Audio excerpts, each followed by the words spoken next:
Eu vou esperar você achar, tá bom? Não se preocupe. Novo Testamento, Gálatas, capítulo 1, e hoje eu quero fazer uma exposição a partir do verso 13. Então abra lá sua Bíblia. Caso se alguém não tiver Bíblia, nós temos Bíblias ali atrás, né?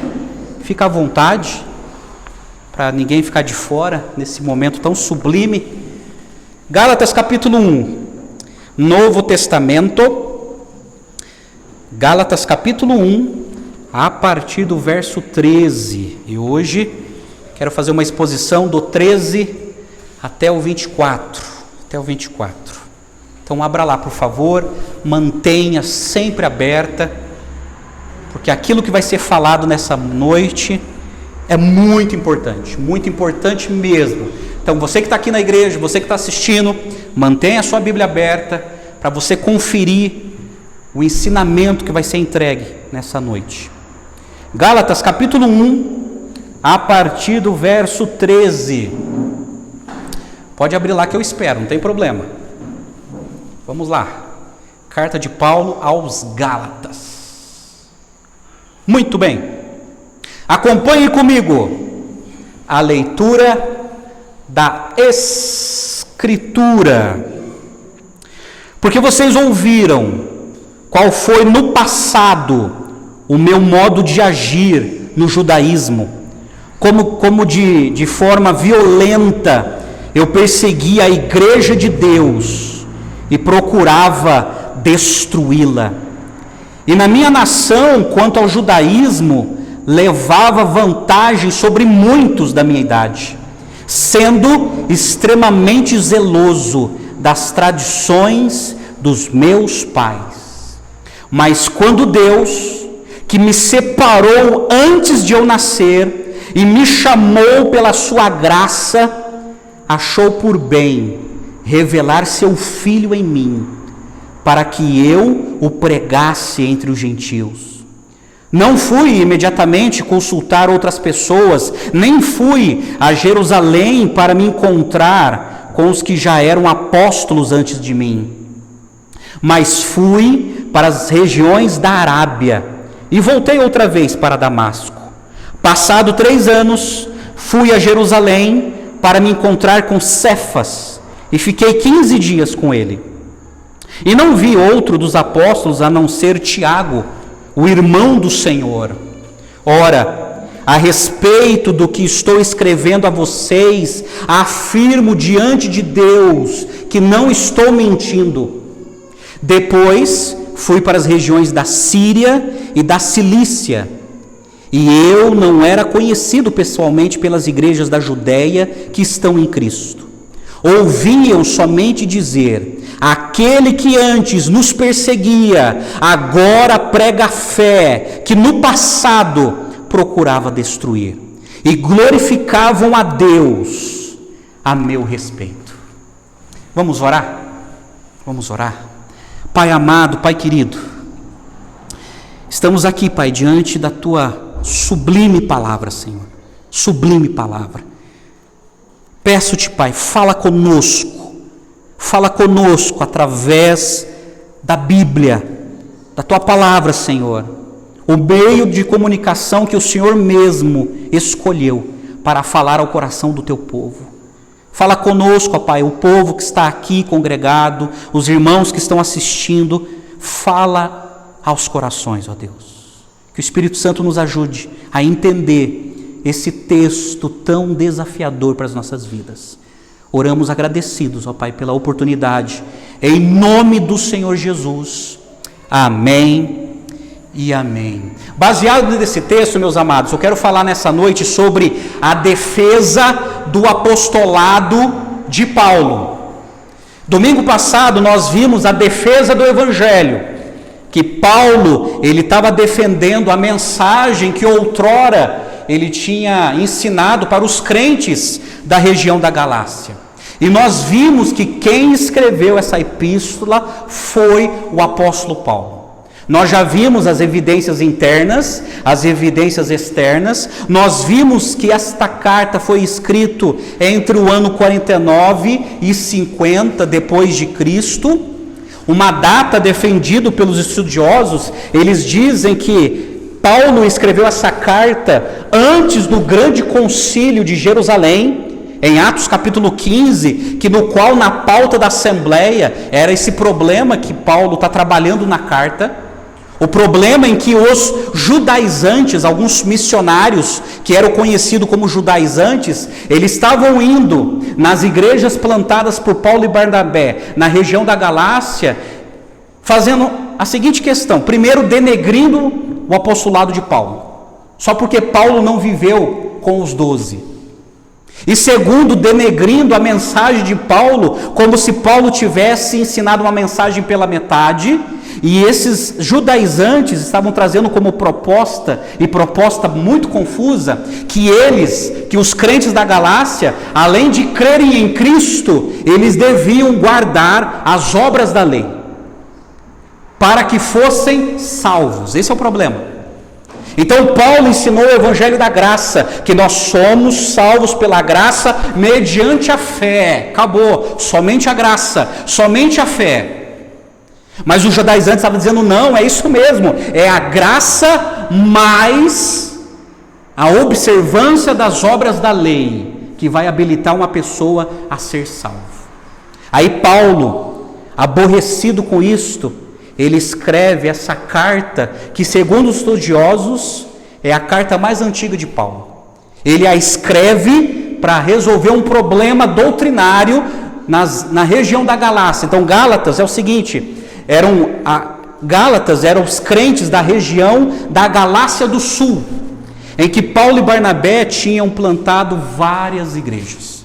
Então o propósito da carta foi corrigir isso. O propósito da carta foi auxiliar os cristãos da Galácia a resistir aos falsos mestres, que estavam ensinando, que estavam pregando que só era salvo quem acrescentava a fé em Cristo, o mérito humano da obediência à lei.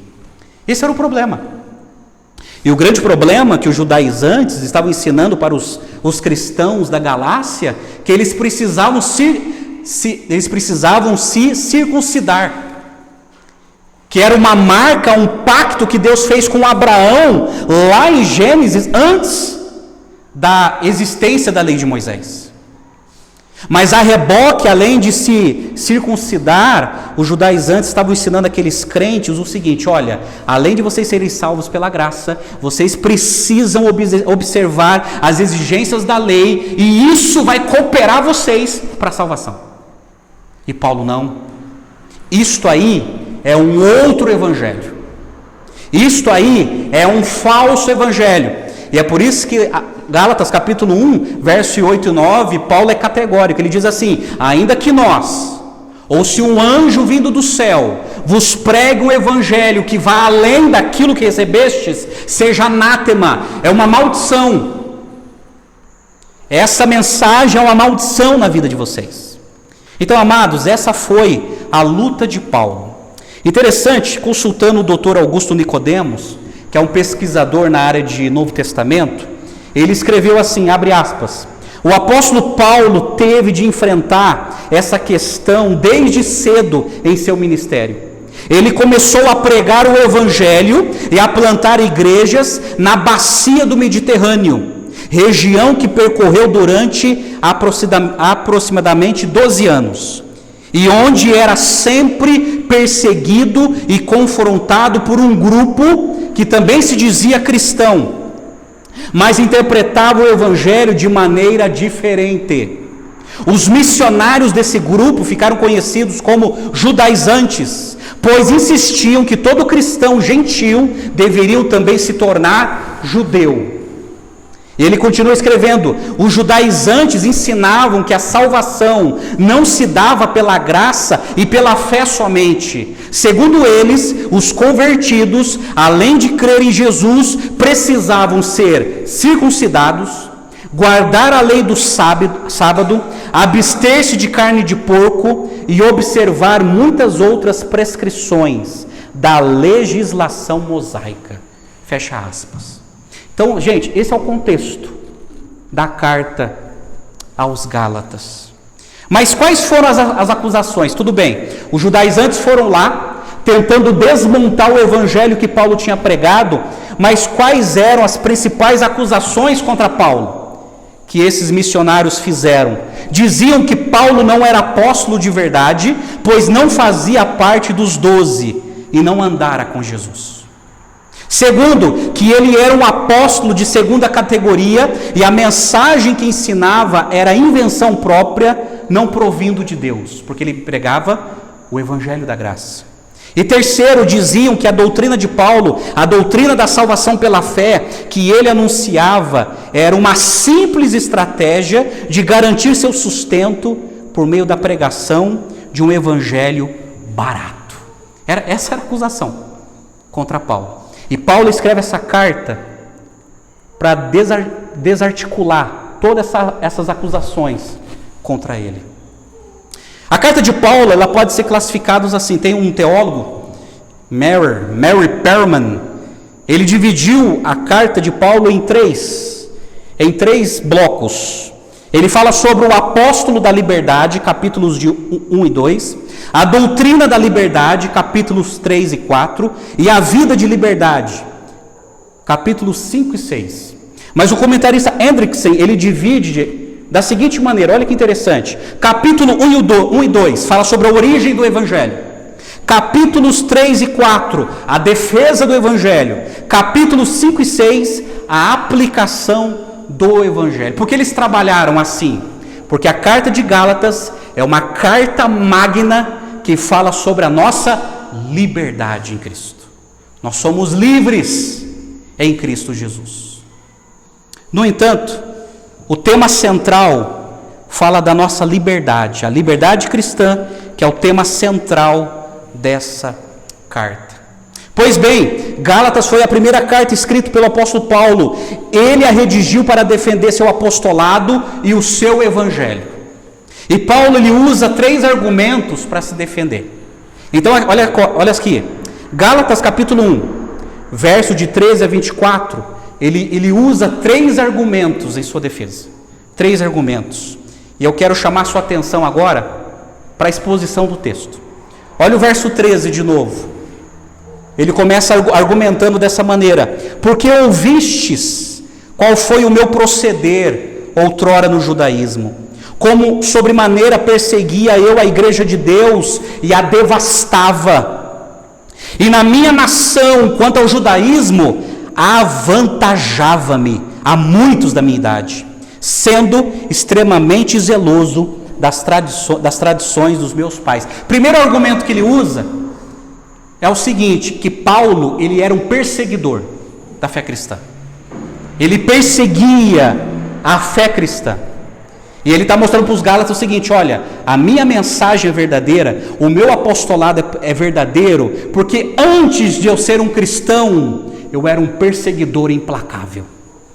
E ele dá um pequeno currículo das suas qualidades como perseguidor. Então é interessante que Paulo, ele começa a falar com os crentes gálatas, ele começa a sua defesa voltando ao passado. Ele começa se defendendo, mostrando quem ele era no passado. No passado, ele era um perseguidor. Ele apresenta alguns aspectos como perseguidor e ele mostra que ele era um religioso fanático. É por isso que no verso 13 ele diz assim: porque ouvistes qual foi o meu proceder no judaísmo. Essa palavra proceder significa modo de vida, estilo de vida, que envolve mais do que o comportamento no sentido das atividades externas. Ele está dizendo o seguinte: olha, eu era um perseguidor tão implacável que o meu proceder, o meu modo de vida convencia a muitos judeus.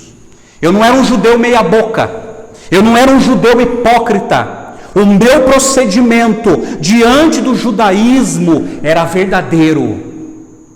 E por amar essa ética que eu tinha, eu me tornei um perseguidor a qualquer tentativa de desmoralizar a fé judaica.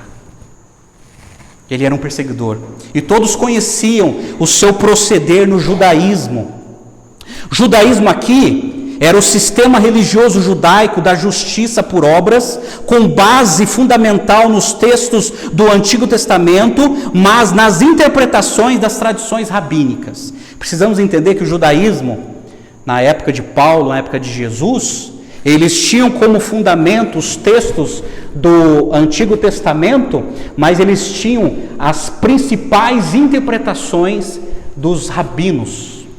Eles eram extremamente zelosos com esses compêndios de interpretação. Interpretações tal que Jesus confrontou.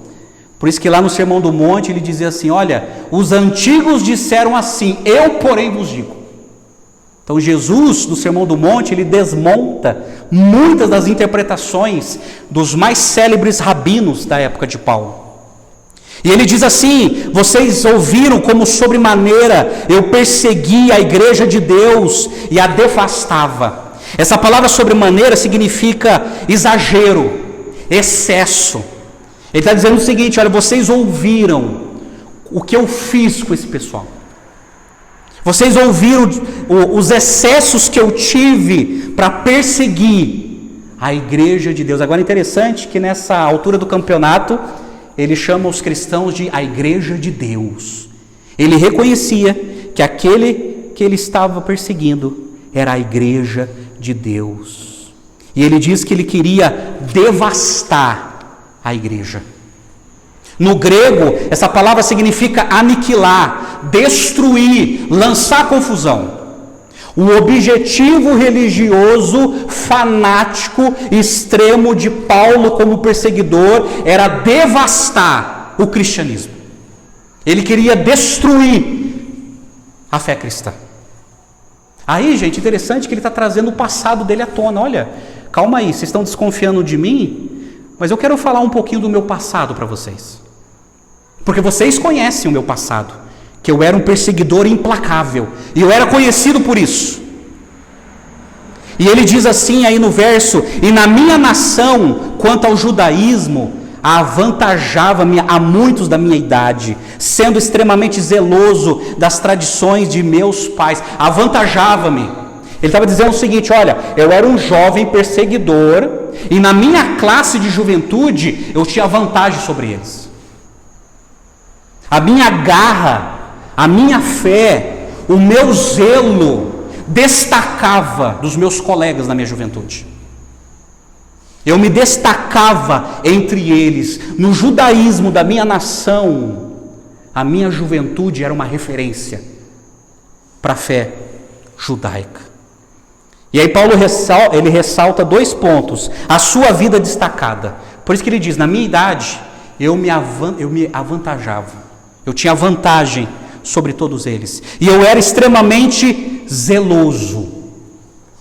Filipenses capítulo 3, de 3 a 6, Paulo ele coloca um pequeno currículo sobre quem ele era. E diz que Paulo foi circuncidado ao 8º dia, da linhagem de Israel, da tribo de Benjamim, hebreu de hebreus, da seita dos fariseus, e um zeloso e implacável perseguidor do evangelho. E ele fazia parte da seita dos fariseus. A seita dos fariseus foi uma organização que se levantou para ser um movimento reacionário. Os fariseus se organizaram porque o judaísmo nos seus dias estavam abraçando a filosofia grega, estavam se tornando helênicos, e os fariseus, não concordando com isso, eles se levantam como organização política, como uma reação contra essa influência.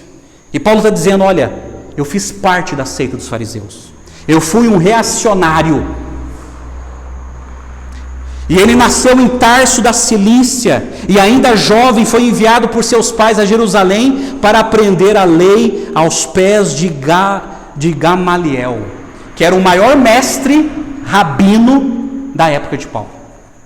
Então ele nasceu em Tarso, seus pais o enviaram a Jerusalém, e ali, e isso era para pouco, gente, nem todo jovem tinha esse privilégio de aprender aos pés de um rabino tão destacado naquela época.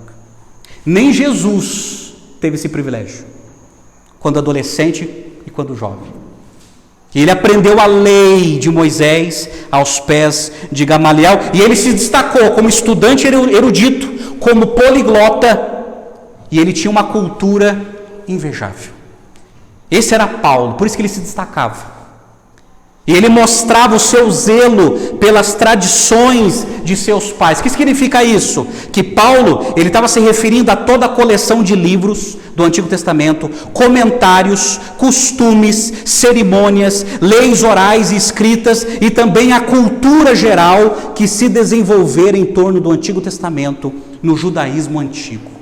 Paulo, ele era conectado com todas essas influências da época dele. E por causa disso ele se destacava, por causa disso ele era zeloso, por causa disso ele se tornou um perseguidor. Um perseguidor. Ele queria acabar com a fé cristã. Mas aí, olha que lindo que Deus faz no coração de um grande perseguidor. Era o verso 15. Olha que Paulo fala para os Gálatas: mas com Deus tem um mas. A pessoa pode ser ruim, a pessoa pode ter um coração duro, mas quando Deus, que me separou antes de eu nascer e me chamou pela sua graça, achou por bem revelar o seu Filho em mim, não para que eu pregasse entre os gentios, não fui imediatamente consultar outras pessoas. Aqui Paulo, ele deixa de falar do passado dele, e agora ele começa a falar do presente dele. E agora ele fala sobre o Paulo, o convertido. Paulo, ele era um perseguidor, implacável, zeloso, fanático, e de repente, acontece um milagre no coração daquele homem. No coração daquele terrorista, daquele perseguidor. Ele é convertido por Jesus. Ele é convertido por Jesus.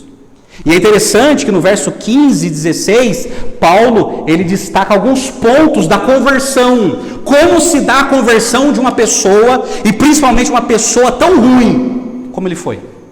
Primeiro, ele destaca a eleição incondicional.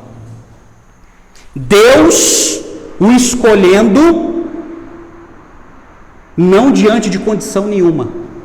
Paulo não tinha condição nenhuma. Ele não tinha mérito nenhum. Por isso que Paulo escreve assim: quando, porém, ao que me separou antes de eu nascer. Meu Deus, vai entender isso. Paulo está dizendo que Deus o escolheu antes de nascer. Palavras de Paulo. Não foi Paulo quem escolheu a Deus, mas foi Deus que o escolheu. Ele está dizendo aqui no verso 15. Deus não escolheu porque previu. Interessante isso. Deus não escolheu porque previu que Paulo iria crer em Cristo. Mas Paulo recebeu o dom da fé porque Deus o escolheu. É por isso que ele mesmo escreve em Efésios 2:8, quando ele diz lá: pela graça sois salvos mediante a fé. Isso não vem de vós. É dom de Deus. Interessante que isto não vem de vós no grego, está se referindo tanto à graça quanto à fé. Que nós recebemos a graça e também recebemos a fé que nos capacita a ver, que nos capacita a crer em Deus. E Paulo está dizendo tudo isso, olha, tudo isso, porque mesmo não merecendo, mesmo ter promovido tanta maldade, Ele me escolheu. Eu não tinha condição nenhuma.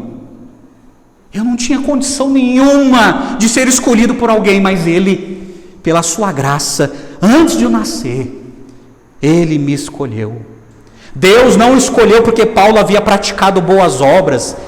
Ele foi escolhido e separado antes de nascer. A eleição de Deus não se baseia no mérito, pois quando Deus o chamou, Paulo era blasfemo, insolente e perseguidor. Paulo não tinha mérito nenhum. É por isso que em Atos capítulo 9, verso 15 e 16, Deus fala para Ananias: Ananias, Paulo está em certo endereço, eu quero que você vá lá, orar por ele, curá-lo, porque ele está cego, e eu quero que você o batize. Aí Ananias: calma, Senhor, o Senhor sabe a fama dele aqui, ele é um perseguidor. Aí, Atos 9:15, olha que lindo: mas o Senhor disse a Ananias: vá, Porque este é para mim um instrumento escolhido para levar o meu nome diante dos gentios e reis, bem como diante dos filhos de Israel, pois eu mesmo vou mostrar a ele o quanto deve sofrer pelo meu nome. Agora olha a palavra que o Senhor usa para Ananias: vá, porque ele é para mim um instrumento escolhido, eu escolhi ele. E Paulo, entendendo isso depois, ele escreve aos Gálatas: Deus me escolheu antes de eu nascer. Hoje eu entendo que Deus me escolheu antes de eu nascer, porque se fosse baseado nos meus critérios, eu não teria me escolhido, e se fosse baseado no critério dos outros, ninguém iria me escolher, mas Deus me escolheu. É a eleição incondicional. Sabe por que você ama a Deus? Porque Deus te escolheu antes de você nascer. Sabe por que você tem as suas afeições inclinadas por Deus? Porque Deus te escolheu antes de você nascer. Você não é assim porque foi bom a vida inteira e Deus resolveu: poxa, que cara bom, vou escolher você. Não é isso. Deus te escolheu por causa da graça dele.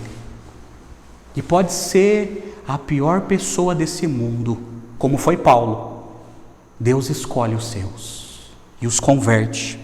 E a chamada de Deus é irresistível. Por isso que no verso 15, na parte B, Paulo fala assim: e me chamou pela sua graça. Deus chama, e chama eficazmente. Deus chama. O mesmo Deus que escolhe é também o Deus que chama, e quando ele chama, a sua voz é irresistível. Ele chama, seja onde for ele chama, seja no campo de futebol, seja no bar, seja na rua, seja no presídio, seja em casa, seja isolado, seja no deserto, seja na lua, seja onde for ele chama, e a sua voz é irresistível, irresistível. Há dois chamados, um externo e o outro interno. Um é dirigido aos ouvidos e outro é dirigido ao coração. É por isso que quando nós pregamos, é um chamado externo, todos os ouvidos estão ouvindo, mas o chamado interno é no coração. É quando aquelas pessoas que ouvem e entendem: opa, isso é para mim, eu quero esse Deus. O chamado interno. O chamado interno. É por isso que o próprio Paulo ensina em sua epístola em Romanos 8,30, ele diz assim: ao que Deus predestinou, a esses também chamou. Aqueles que foram escolhidos antes de nascer, dentro da história, serão chamados, serão arrastados, e será um chamado irresistível. Tudo isso por causa de Deus. E Jesus disse em João 10:27: as minhas ovelhas ouvem a minha voz, e eu as conheço, e elas me seguem. Olha que interessante. As minhas ovelhas ouvem a minha voz, e elas vão me seguir. Elas não vão ficar confundidas, não vão ouvir uma buzina, elas ouvirão a minha voz e me seguirão. E Paulo fala sobre uma revelação sobrenatural, porque no verso 15 ele diz assim: aprove revelar seu filho em mim. Foi Paulo, Deus fez Paulo entender quem era aquele homem que tanto ele estava perseguindo. Deus o fez entender quem era aquele homem que tinha promovido aquele movimento. E Deus mostrou para ele: olha, esse que você está perseguindo é o meu filho. É o meu filho. É o meu filho. Deus revelou Jesus a Paulo, e essa revelação não foi apenas no nível intelectual, mas sobretudo no nível experimental, porque Paulo conhecia as Escrituras do Antigo Testamento. Ele sabia, ele tinha toda a informação sobre o Messias, mas mesmo assim ele não entendia. E Deus mostrou para ele. A experiência que Paulo teve no caminho de Damasco mudou a sua vida. E eu concordo com o pastor Hernandes Dias Lopes, que ele escreveu assim, abre aspas: sua conversão não foi um sugestionamento psicológico, nem uma histeria emocional, mas uma revelação sobrenatural, que transformou radicalmente o seu viver. É isso, gente. É por isso que tem tanto intelectual, tanta gente que tem uma mente brilhante que não entende quem é Jesus. Lê, não entende bulufas. Sabe por quê? Entender o Cristo das Escrituras é só por uma revelação sobrenatural do Espírito Santo, abrindo o coração e a mente da pessoa. A mente da pessoa. Porque tem eruditos que conhecem até, dominam até os idiomas, o grego, por exemplo, no caso do Novo Testamento, mas ainda não entenderam quem é Jesus. E continuam endurecidos. Mas é o Espírito Santo que traz essa revelação sobrenatural, abrindo os nossos olhos, nos mostrando quem é Cristo. Eu concordo com John Stott quando ele escreveu assim: Paulo perseguia Cristo porque cria que este era um impostor. Agora os seus olhos estavam abertos para ver Jesus não como um charlatão, mas como o Messias dos judeus, Filho de Deus e Salvador do mundo. Esse é Jesus. Então, gente, esses são os argumentos de Paulo para convencer os cristãos da Galácia. Primeiro ele fala do passado dele, que ele era perseguidor, fanático, zeloso da tradição dos seus pais. Depois ele fala do presente dele: olha, eu estou aqui pela misericórdia de Deus, foi Deus que me escolheu antes de eu nascer. Ele fala dessa revelação sobrenatural, que Deus me revelou quem Cristo é. Aí Paulo, a partir do verso 17 até o 24, eu vou estar caminhando com vocês nesse texto, mas do verso 17 ao 24, ele usa o seguinte argumento, que ele também é um apóstolo. Ele foi perseguidor, ele foi convertido, mas agora ele também é um apóstolo. Paulo passa a descrever como foi sua convocação para o apostolado. Ele começa a mostrar, do verso 17 a 24, toda a trajetória, como foi o seu chamado para o apostolado. E olha só, Paulo foi à Arábia para ficar a sós com Deus. Olha o verso 16 e 17, lá no finalzinho 16 diz assim: sem detença, não consultei carne e sangue, nem subi a Jerusalém para os que já eram apóstolos antes de mim, mas parti para as regiões da Arábia. Essa expressão, não consultei carne e sangue, é uma expressão comum para denotar os seres humanos em geral. Ele está usando essa expressão dizendo o seguinte: olha, nenhum homem me ensinou de Jesus. Nenhum homem. Primeiro Jesus apareceu a mim, e depois eu aprendi mais dele, com ele mesmo. Aí, gente, a maioria dos estudiosos, existe um debate sobre aqui, mas a maioria dos estudiosos concordam que Paulo ficou exilado na Arábia e que ele estava na presença de Jesus. Que Jesus estava com ele, ensinando ele. Existe um debate, alguns não creem nessa possibilidade, mas a maioria dos estudiosos do Novo Testamento advogam essa ideia. Que Paulo lhe foi convertido e depois ele ficou mais ou menos 3 anos isolado na Arábia, sendo discipulado pelo próprio Jesus. Eu concordo com William Barclay quando ele diz que antes de falar aos homens, Paulo precisou falar com Deus. Só se levantam diante dos homens aqueles que primeiro se prostram diante de Deus. Ele continua falando que Paulo passou cerca de 3 anos na Arábia fazendo um seminário intensivo com Jesus. A Arábia ficava a cerca de 320 quilômetros ao sul de Damasco e 160 quilômetros a sudoeste de Jerusalém. Um outro estudioso lembra que a Arábia era um deserto e não uma metrópole. Então ele ficou num lugar isolado, num deserto, na companhia de Jesus, tendo esse discipulado intensivo.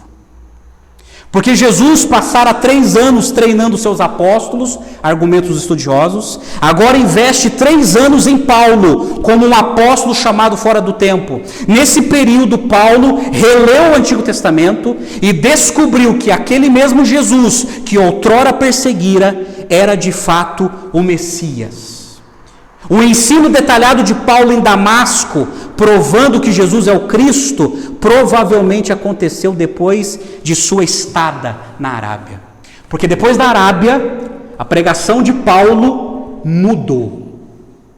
Depois desse tempo na Arábia, a interpretação de Paulo sobre as Escrituras do Antigo Testamento mudaram radicalmente. E ele começou a detalhar e a defender que Jesus era o Cristo, o Filho de Deus.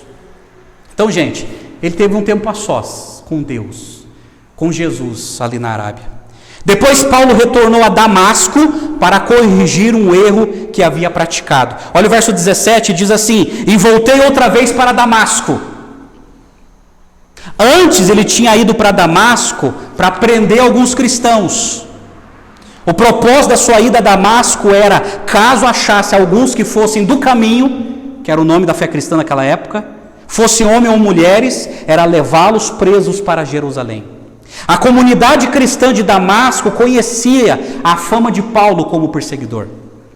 Logo após ter sido curado, batizado e revestido com o Espírito Santo, Paulo passou a pregar nas sinagogas de Damasco, afirmando que Jesus é o Filho de Deus, segundo Atos 9:20. Sabe o que é interessante? Ele foi convertido em Damasco, aí ele ficou cego, foi curado em Damasco por Ananias. Ele foi batizado em Damasco, depois ele foi para a Arábia, ficou mais ou menos 3 anos aprendendo com Jesus. E depois que ele aprende com Jesus, para onde que ele volta? Para Damasco, a última cidade que ele esteve quando ele queria prender cristãos. Ele começou a frequentar as sinagogas, aí a pregação mudou. A pregação era, realmente Jesus Cristo é o Messias. E começou a provar, pela habilidade que ele tinha, começou a provar para os judeus, através das Escrituras. Então, interessante, gente, que ele volta para Damasco para corrigir um erro. Para corrigir um erro que ele tinha feito. Aí depois Paulo foi para Jerusalém para enfrentar o seu passado. Olha o verso 18. Decorrido 3 anos, então subi a Jerusalém para avistar-me com Cefas e permaneci com ele 15 dias. E não vi outro dos apóstolos senão Tiago, irmão do Senhor. Ora, acerca do que vos escrevo, eis que diante de Deus testifico que não minto. De Damasco ele volta para Jerusalém. Só que voltar para Jerusalém era um risco. Era um risco porque os seus amigos poderiam se vingar, porque ele se tornou mais um traidor do judaísmo.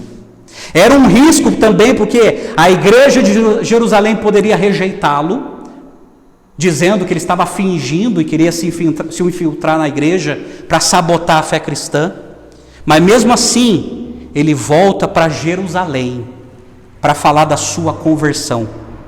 O propósito da viagem de Paulo a Jerusalém foi pessoal e não oficial. Ele foi avistar Pedro. Isso significa visitar com o propósito de conhecer uma pessoa. Ele não foi para lá para pedir autorização para Pedro e nem para Tiago. Ele foi lá para conhecê-los e para ter uma comunhão com eles. Ele não foi para pedir autorização, ele foi para ter uma certa comunhão. E é interessante que ele diz aqui que só viu Cefas, ele viu Pedro.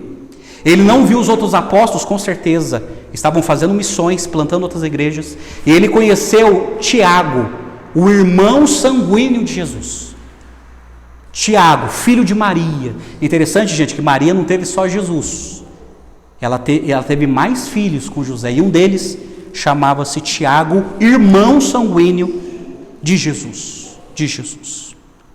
Eu concordo com William Andrews quando escreve: é evidente que Paulo não foi a Jerusalém para receber a ordem de pregar o Evangelho, nem tampouco para descobrir seu significado. Ele já havia recebido sua missão, como também seu Evangelho, e os recebeu do próprio Senhor Jesus. De Jerusalém, Paulo foi para Síria e Cilícia para enfrentar sua cidade natal. Olha a trajetória dele, gente. convertido em Damasco, ficou em Arábia aprendendo, voltou para Damasco para resolver problemas antigos, voltou para Jerusalém para resolver problemas antigos, e agora ele volta para a terra natal dele. Ele volta para Tarso, na Cilícia. Foi a cidade onde Paulo nasceu.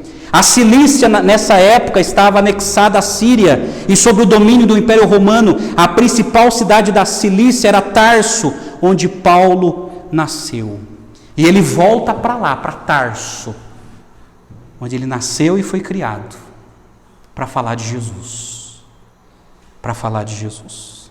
E depois, gente, o interessante, que Paulo e sua mensagem foram motivos de glória ao nome de Deus entre as igrejas da Judéia. Olha o verso 22, diz assim: e não era conhecido de vista das igrejas da Judéia, que estavam em Cristo. Ouviam somente dizer: aquele que antes nos perseguia, agora prega a fé que outrora procurava destruir. E glorificavam a Deus a meu respeito. Eles glorificaram a Deus pela conversão e a pregação de Paulo. E glorificaram a Deus. E Paulo fez questão, gente, voltar para Damasco, ir para Jerusalém, ir para sua terra natal, para falar da sua nova fé. E com certeza também para falar que aquilo que ele fazia não era certo. Que agora ele conheceu o verdadeiro Salvador. O verdadeiro Salvador. Martinho Lutero, parafraseando, colocando uma ideia na boca de Paulo, ele escreveu assim: as igrejas testemunham, mas somente em Damasco, Arábia, Síria e Cilícia, mas também na Judéia, que eu tenho pregado a mesma fé que primeiramente persegui. E essas igrejas glorificavam a Deus em mim. Não porque eu ensinei que a circuncisão e a lei de Moisés deveriam ser guardadas, mas pela pregação da fé e pela edificação das igrejas, pelo meu ministério no Evangelho. Bom, Paulo escreve tudo isso usando 3 argumentos para mostrar para os crentes da Galácia o seguinte: eu sou um apóstolo verdadeiro, e a minha mensagem é a verdade. É o evangelho que eu recebi de Jesus, lá na Arábia. Esse é o evangelho que eu estou compartilhando com vocês. Amém, gente? A aplicação desse texto aqui, baseado nos argumentos de defesa de Paulo, eu destaco 4 lições para a nossa vida. Para a nossa vida, para a nossa alma. E isso aqui é contundente, gente. É contundente. 4 lições que eu aprendo com Paulo na defesa do seu apostolado. Número 1, o milagre da conversão. Guarde essa palavra, conversão. Paulo foi convertido, de dentro para fora. E ele deixa bem claro que a salvação é uma iniciativa divina.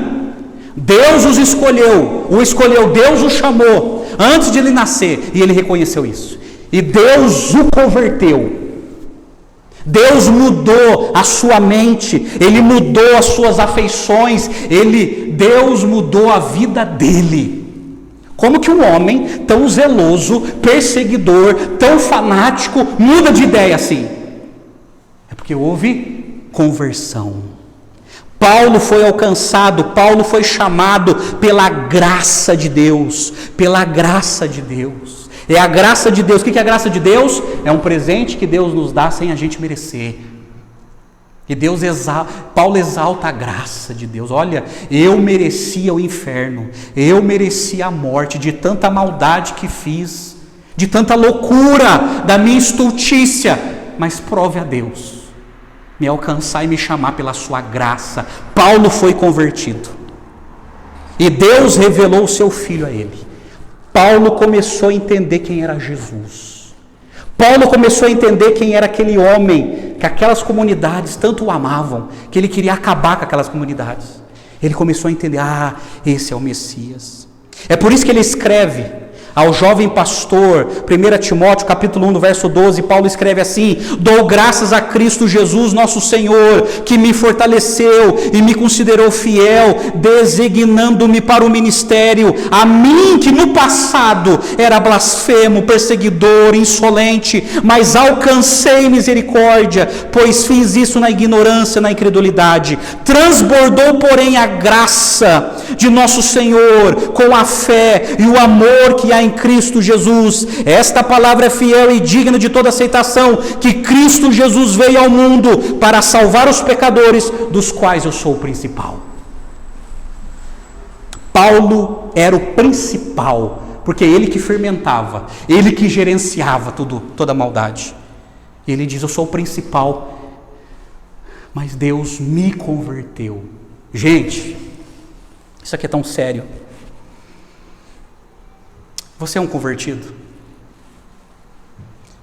De fato, você é um convertido? A conversão, gente, ela traz uma revolução aqui, ó, na mente. A cabeça muda, as ideias mudam, a afeição muda. Como de Paulo. A afeição de Paulo antes era ódio, ele queria destruir. Agora a afeição dele é amor, ele quer viver para esse Jesus. A ponto de sangrar, a ponto de perder prestígio. Por isso que ele volta para os lugares onde ele era prestigiado, só para dizer o seguinte: olha, estou fora, agora eu sou de Jesus. Conversão. Um homem que não tem medo de perder prestígio, que não tem medo de perder benefício, que não tem medo de perder popularidade. Porque agora ele é um seguidor de Jesus. Conversão. Você é um convertido? Você que está assistindo, você é um convertido? Paulo foi convertido por Jesus. E, gente, esse é o nosso maior legado na vida: conversão. 3 coisas que alguns pastores experientes dizem que a gente precisa lembrar na nossa vida. As 3 coisas mais importantes da vida. Primeiro, conversão, o dia da sua conversão. Segundo, casamento, quando você escolheu aquela pessoa para estar a vida inteira ao seu lado. É coisa séria. Terceiro, carreira, aquilo que você decidiu fazer pelo resto da vida. Conversão, casamento, carreira. São 3 coisas que marcam a vida do ser humano, que se ele errar ali, pode perder a vida. Acabou a vida. E conversão está no topo. Eu sou convertido? Eu tive um encontro com Jesus? De fato. Você sabe por quê? Porque cai para o segundo ponto. A autenticidade e transformação. Guarda essa palavra, transformação. Só foi convertido quem foi transformado. E isso tem que ser visível na vida. Transformação. Paulo era um fanático, Jesus o transformou. Paulo era um blasfemo, Jesus o transformou. Paulo era um perseguidor, Jesus o transformou. A maior evidência que nós somos convertidos é uma vida transformada. E não venham comigo com outro papo, que não convence. Uma vida transformada. E quando eu falo de transformação, pelo amor de Deus, você me entende. Eu não estou falando de perfeição, mas eu estou falando de um antes e depois. Com Jesus, não é só no calendário não. Existe um antes e um depois. Antes, eu era blasfemo, eu era insolente, eu era imoral, eu era adúltero, eu era isso. Mas a partir do momento que eu tive um encontro com Cristo, eu fui transformado. A minha vida mudou. E isso muda através do arrependimento. A palavra arrependimento é metanoia. Mudança de pensamento, mudança de sentimento e mudança de comportamento. Quando nós somos impactados pelo Evangelho, gente, isso provoca na gente transformação. O pensamento muda. As nossas crenças mudam. As nossas convicções mudam. Os nossos sentimentos mudam. Antes eu tinha prazer no pecado. Eu não conseguia viver sem o meu pecado. Agora eu tenho um mal-estar. Porque o meu pecado sempre está diante de mim e se provoca em mim mal-estar. Mudança de comportamento, renúncia. abandono do pecado. Eu não quero mais isso para a minha vida. Eu não quero ser mais assim. Transformação. É por isso que Paulo escreveu de maneira contundente, 2 Coríntios 5,17, e assim, se alguém está em Cristo, nova criatura é. As coisas antigas já passaram, eis que tudo se fizeram novas. Paulo aqui está trabalhando a questão de cosmovisão e comportamento. As coisas antigas passaram, a maneira como eu pensava, eu não penso mais. Agora eu tenho um pensamento cristocêntrico, centralizado em Cristo. E a maior tradução que aqui mudou é a minha vida, o meu estilo de vida. É o meu estilo de vida. A sua vida foi transformada? A sua vida é o que convence ou não convence? A sua vida. É por isso, gente, que eu já disse isso aqui de púlpito. E eu convido vocês, o dia que vocês forem para São Paulo, visitem a Missão Batista Cristolândia, lá na Cracolândia. E vá conhecer os missionários que trabalham lá, que viviam no submundo das drogas, eram viciados em crack. E a partir do momento que ouviram o Evangelho, eles foram plenamente transformados. Plenamente. É por isso que quando eu vejo uma pessoa, um crente, que não tem a vida transformada, eu fico em dúvida. Ah, pastor, mas cada um tem uma história. Não tem, não. O Evangelho, na palavra de Deus, na Escritura diz que quando o Evangelho nos afeta, nos transforma. Nos transforma. Senão eu teria que negar até o meu testemunho de vida. Aí Paulo, ele escreveu algo muito sério para os cristãos de Corinto. 2 Coríntios, capítulo 13, verso 5, ele coloca os coríntios na parede e diz assim: examinem-se para ver se realmente vocês estão na fé. Provem a si mesmos. Ou não reconhecem que Jesus Cristo está em vocês? A não ser que já tenham sido reprovados. Quando ele fala assim, examinem-se, pois, se vocês estão na fé, Paulo está dizendo assim, veja o coração de vocês, se vocês realmente são convertidos.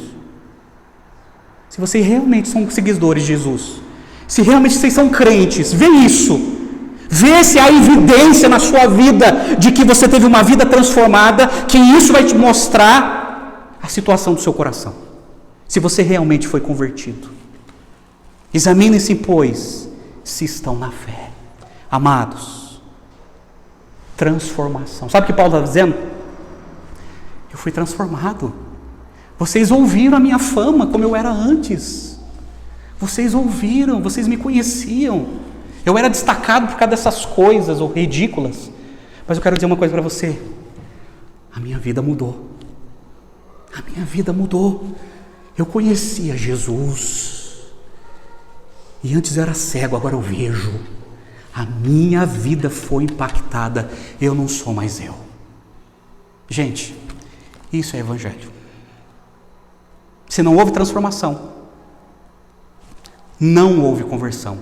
As pessoas estão enganadas. É por isso que na igreja tem tanto cristãos nominais. Porque não adianta conhecimento intelectual, não adianta tradição familiar dentro da igreja. É necessário ter conversão.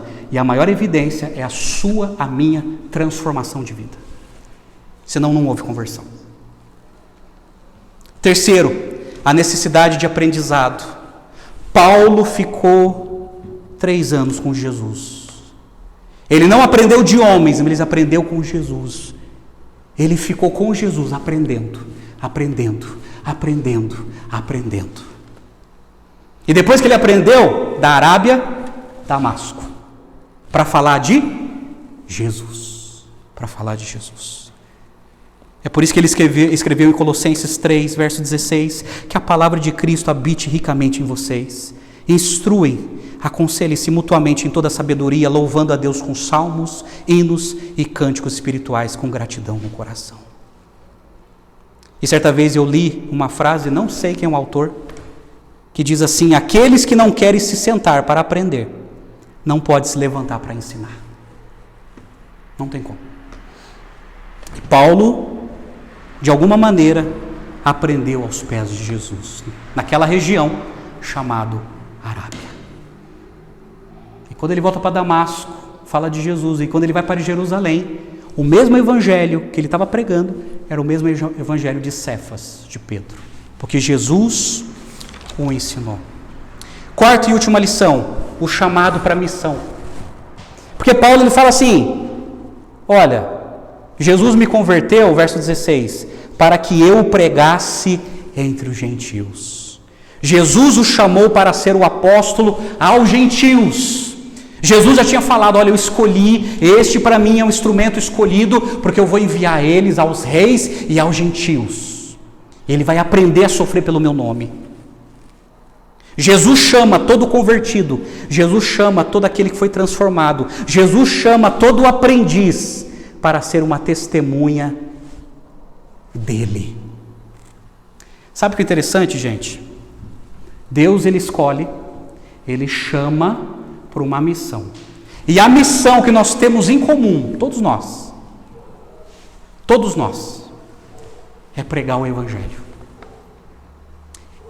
Essa missão é de todo pastor, essa missão é de toda empregada doméstica, essa missão é de todo engenheiro, essa missão é de todo médico, essa missão é de todo aposentado, essa missão é de todo estudante, todos aqueles que foram alcançados pela graça de Jesus, que foram convertidos, que foram transformados, Deus está enviando para o mundo, aonde as pessoas trabalham, aonde as pessoas convivem, para ser uma testemunha de Jesus, para anunciar o Evangelho.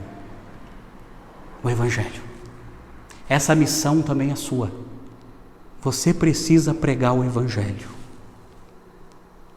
E nunca é tarde. Mas pastor, eu já sou idoso.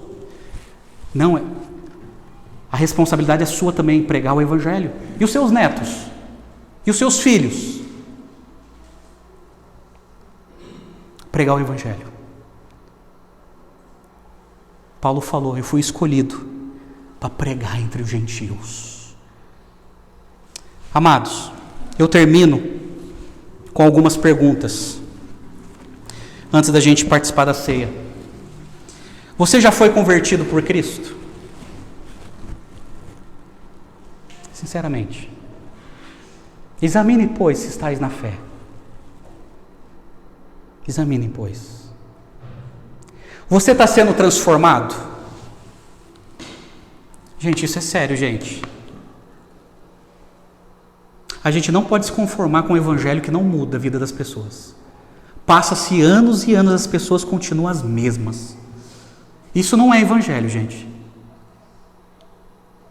Isso não é evangelho. Isso é religiosidade morta.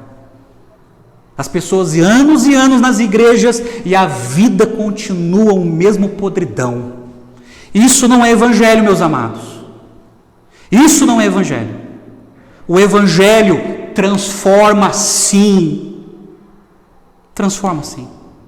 Pelo contrário, eu não gastaria o meu tempo pregando nesse púlpito. Você está aprendendo a palavra de Deus? Você está aprendendo a palavra de Deus? Essa Bíblia tem funcionalidade na sua mão, na sua vida? Paulo teve que aprender, nós precisamos aprender também a palavra de Deus. Você entendeu que Jesus também te chamou? Você entendeu que Jesus também te chamou? No lugar onde você vive, você é um mensageiro, uma mensageira do Evangelho. Sim, Deus te chamou para influenciar. É por isso, gente, pelo amor de Deus, eu também não entendo. Talvez porque eu sou cabeça dura. Eu não entendo como os cristãos, nas suas áreas de trabalho, têm medo de pregar o Evangelho. Tem medo. Você não foi chamado para isso. Deus te colocou ali, naquele lugar. Ele te escolheu, Ele te capacitou, Ele te formou. Sabe para quê? Para pregar o Evangelho. As outras coisas é consequência. Cuidar, organizar, Mas em primeira instância, no mundo de Deus, Deus te colocou ali, Deus construiu toda uma história em volta de você, para que você fosse uma testemunha dele. Não tenha medo, não tenha vergonha de pregar o evangelho onde você trabalha, onde você vive, onde você estuda. Não tenha medo. Vai contrariar muita gente? Vai. Tem gente que vai puxar seu tapete? Vai. Jesus falou que aconteceria. Então, pelo amor de Deus, qual é o medo?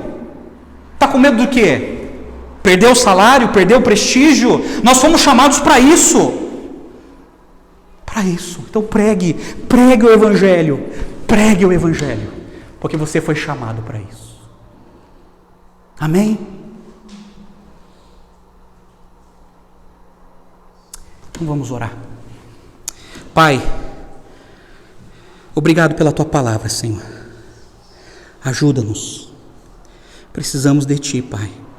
Transforma as nossas vidas, as nossas afeições, os nossos hábitos, pelo poder do Evangelho. Transforma-nos, ó Deus. Oh, como nós precisamos de Ti, Pai. E abençoa cada um dos meus irmãos que estão aqui, a cada um que vai assistir esse vídeo. Fala, Pai, revela o Teu Filho a cada coração. Em nome de Jesus. Tem misericórdia de nós, ó Pai, para que haja verdadeira conversão e não conveniência, para que haja transformação e não uma vida religiosa mecânica sem graça. Transforma-nos, ó Deus, pelo poder da Tua presença e do Teu Evangelho, e ajuda-nos, ó Deus, a pregar o Evangelho de Cristo defendido por Paulo. Ajuda-nos, ó Deus. Nós oramos e assim desejamos, em nome do Senhor Jesus. Amém e amém.